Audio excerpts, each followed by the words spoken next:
The girls are really bonded with the puppets. You just bond with them like crazy. We're not going to be able to leave these. I think he's going to be good, though. He's cute. He'll be great. What's his name? What's his name again? Matthew. And this is Mathilda. So Because? Matthew and Mathilda, because their mom loves math. Okay, I'm not nervous anymore. We got given 2 weeks to come up with, to write a script and make all the props and puppets, come up with an original song, an original dance, cast it, rehearse it, and perform it.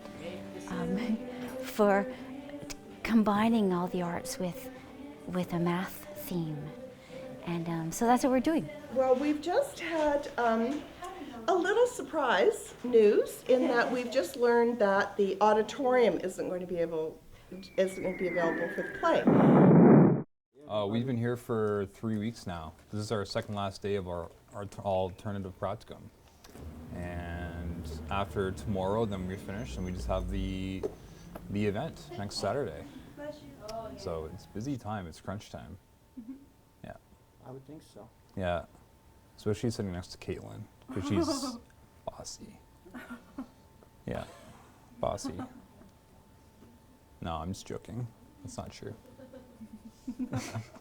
I think it's a really important project. I know that me growing up, I didn't really like math. I wasn't really encouraged to do math. It wasn't, I don't know. I don't know if it was because I was a girl or anything. It was just, I just wasn't very good at it. So I didn't try too hard and I just did my own thing with math. So I'm kind of glad that there's organizations like this one that will just put awareness out there that math can be fun, right? It can be fun. And we're going to see that on the 17th. It's just families working together, and hopefully they'll take away from the event that math can be done at home and it can be successful for the kids. It's not a scary thing, which it was for me.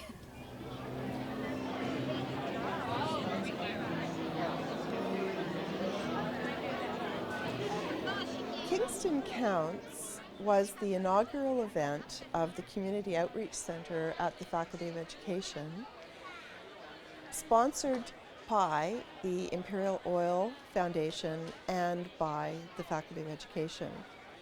On April 17th, 2010, we had 114 families, and when we count adults, including parents, grandparents, aunts, uncles, older siblings, and all of the children that were there, we had close to 300 people in the auditorium at MacArthur Hall at Queen's University.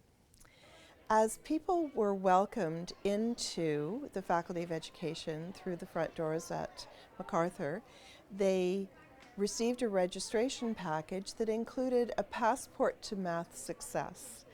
And that was their guide to 24 activities that were set up around the Student Street and Gymnasium at the faculty. These activities included some very active things, such as determining how many of your family members would fit into a cubic meter, figuring out your body type, whether you're a perfect square or a tall rectangle or a far-reaching rectangle. We had a magician who tried to outsmart people by telling them the secret numbers that they were thinking about and by making unusual predictions using cards and dice and spinners and other kinds of tools. We had other small games like the snail race or closing the cube or other things that were challenges across the strands, from number to probability and geometry. Once people got into the gymnasium, which was brightly decorated using balloons that were in Queen's colors, we had families divide up according to the age of their children. So we had 6 table activities for children who were in junior kindergarten to grade 1. We had 6 table activities for children that were in grade 2 to grade 4, and then we had 6 activities for children between grades 4 and 6. And in these activities, we ensured that each family had an opportunity to make something that they could take home, like an origami model or a milk carton computer. And then we tried to teach them about different ways of doing math so that they would recognize that math doesn't have to be something to be feared. So we showed them, for example, how to count on their fingers the Korean way. We showed them how to use ancient Scottish computing devices called Napier's bones. So all of these activities were designed to inspire a sense of wonder and awe and to show math in all of its enormously creative potential. One of the highlights of the afternoon, after all the table activities were done with and the popcorn was finished, was the play Mathakazam. And Mathakazam was again intended to be a play that showed that math doesn't have to be the bad guy, that you don't have to be afraid when you hear words like stellated dodecahedron or parallelogram, that you don't have to run away and say, math isn't for me. The purpose of Mathakazam was to show that math has a sense of wonder and that math does have a bad reputation. The premise of the play is about 2 young children, Matthew and Matilda. And Matthew and Matilda are a little bit embarrassed by their mother, who is a mathematics professor and loves math. She sees math everywhere. She walks down the street and sees math in flowers. She walks down the street and sees math on the sidewalk in the patterns on tiles. And she tries to share that same love of mathematics with her children. And as a result, they too love to do and see math in the world around them. Sadly, when they go to school, Matthew and Matilda are often excluded by the other children at school, who feel that because they're mathy, they're nerdy. And because they're nerdy, they don't want to be friends with them. It's the math twins. Where's your math mom? Doing math? So one day, when Matthew and Matilda are at school, they find out that there's going to be a talent show. And then something dreadful happens. The children at school tell them that they cannot be in the play because math is not a talent. Can we help you with the dance? We already told you. No! Math is not a talent! This is devastating news to Matthew and Matilda. Until several days later, they sneak in to watch the dress rehearsal for the school talent show and realize that the students have not been able to actually put their act together. Matthew and Matilda say, "Don't worry, we can help you. Math will solve the problem." What are you guys doing? We use math to figure out a dance. Yeah, we need a pattern with our feet to figure out the beat. And without spoiling the end of the story, all I'll say is that math saves the day, and Matilda and Matthew become heroes. Because they had an opportunity to solve an everyday problem using math. Side of the triangle, make the right side of the triangle, make the left side of the triangle. As families left, they took the opportunity to speak with the students, to speak with myself, and thank us for having a wonderful math party, a celebration of doing math and doing things that they didn't even know were math or that they could do together. Since the actual event occurred, we've had more than 80 evaluation forms returned to us by parents, by the children themselves. And everybody has said that what they want are more events like Kingston Counts.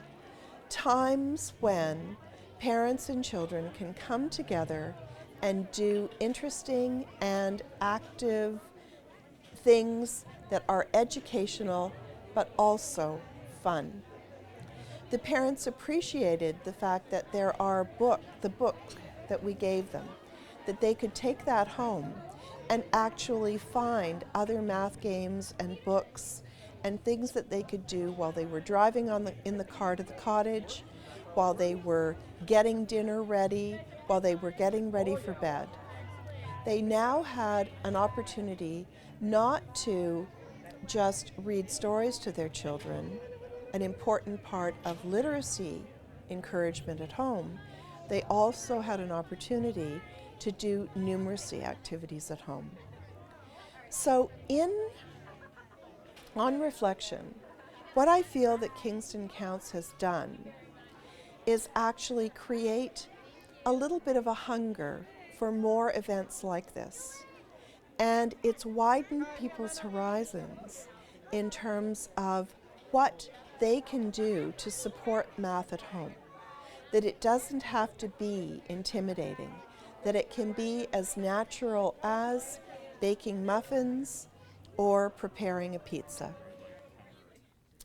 I think that the teacher candidates, the 16 amazing young teachers who worked very, very diligently to put the event together, learned a great deal, not only about teaching mathematics, they learned a great deal about the importance of communicating with parents and the community about why math in school looks so different today than it did when those people themselves were students in school.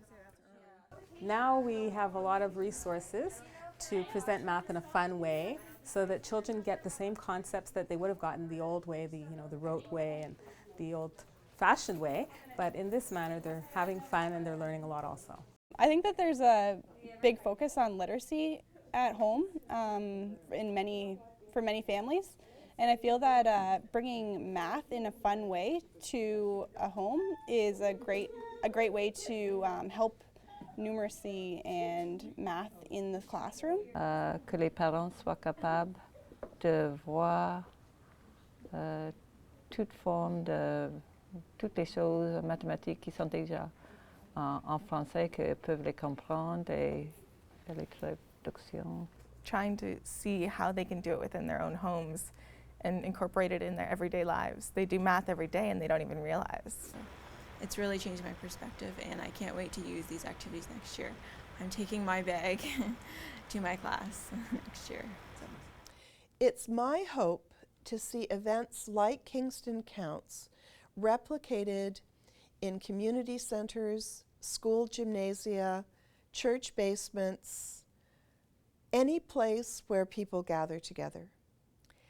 We have the resources to share, we have people that can help, and what we're hoping to do is spread the word. We're hoping to have the opportunity to show Math-A-Kazam in local schools, to show it to Cub troops, to show it to Sprite troops, so that children have an opportunity to see math, not in the classroom, but in all of the places that they're comfortable, be it their living room, the kitchen table, or, as I said, the church basement or community center, or even the community park. What we need to do is dispel the rumor once and for all that math is the bad guy. That's not true. Math is important, math is fun, and math is necessary for all of us if we are to be healthy, contributing members of society. Why did the mathematician plant his tree in a milk crate? No idea. To get square roots. Oh, you're filming! Oh my goodness! I thought he was just taking a picture. see. Okay. It doesn't work, Margarita. Okay, 1 second. Let me think about this. Okay. All right, are you rolling? Are you rolling? Like I can just He's go? rolling. Okay.